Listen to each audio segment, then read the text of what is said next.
Hey everybody, this is Dan. Today I'd like to share with you another chess puzzle which I took from a book co-written by Susan Polgar called Chess Tactics for Champions.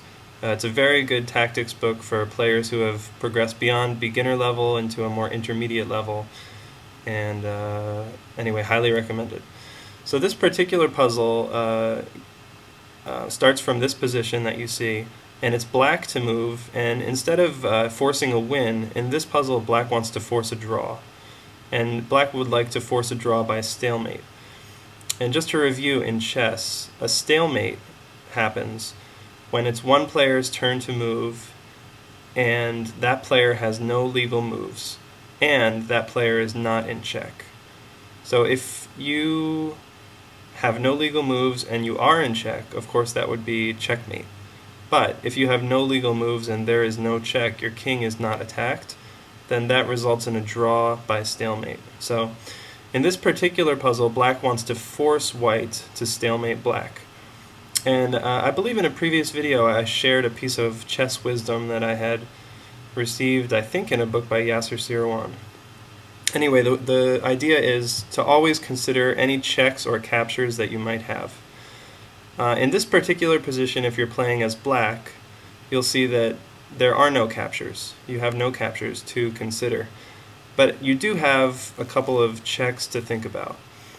So at this point, I'll let you kind of mull over the position, look for any ideas that might force a stalemate. And just remember to look at forcing moves, to look at checks that you might have and how white might be forced to respond to those checks. And so anyway, pause the video if you want to think about it for a little bit.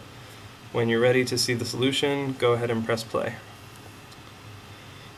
Okay, so the first move in this puzzle is bishop to f6 check.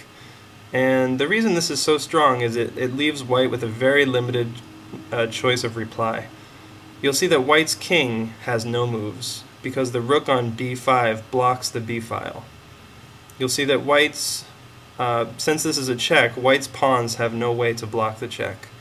So there is no way to block the check by the pawns, the king cannot move, which leaves only queen moves. So the two legal queen moves are, the first one is if the queen is to block the check on c3, and if this is the case, you'll see that black simply grabs the queen with the bishop, resulting in a checkmate. So of course black would be very happy with this result.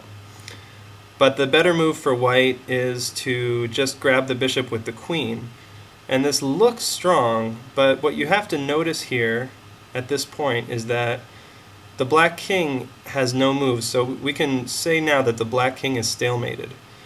And since black only has a rook left other than the king, if black were able to force white to capture that rook, then all black would have left would be a stalemated king, and since there would be no other pieces, the game would then result in a draw by stalemate.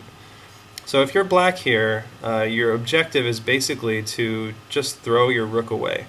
You want to get rid of your rook so you can just be left with your stalemated king, and therefore force a draw. So if you need to pause it again, go ahead. I'll tell you the solution in just a second. Okay, so here black plays rook to b1 check, which forces the reply, since the king cannot move to b2, forces the reply, king captures on b1, and this results in a stalemate and a draw. So black is very happy with the draw in this position, being that when the position started, black was down in material.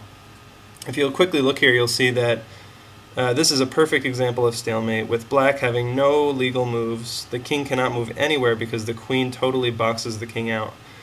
And however, the queen does not attack the e8 square, so there's no check. So since it's black to move here, this is a draw. If it were white to move here, of course white could win. But that is not the case. So anyway, if you go back, you'll see black started out with just a rook and a bishop, which is 8 points in material, against a queen and 2 pawns, which is 11 points. So white had a definitely stronger army, and so the draw is definitely a positive for black. So let's look really quick again. Black checks on f6. The queen cannot block on c3 due to bishop captures on c3 and checkmate. So the queen takes the bishop on f6, which stalemates black's king, leaving black with only a rook to think about. Once the rook checks on d1 and the king is forced to take the rook, the game is a draw. So even if it looks like you're losing a chess game, the moral of the story is you can always look for opportunities to create a draw once you've exhausted any possible opportunities to win, and you never know. So it feels pretty good to pull a draw out of an apparently losing position. So anyway, hope you enjoyed this little puzzle, and I'll share another soon. And thank you all for watching. Appreciate the support.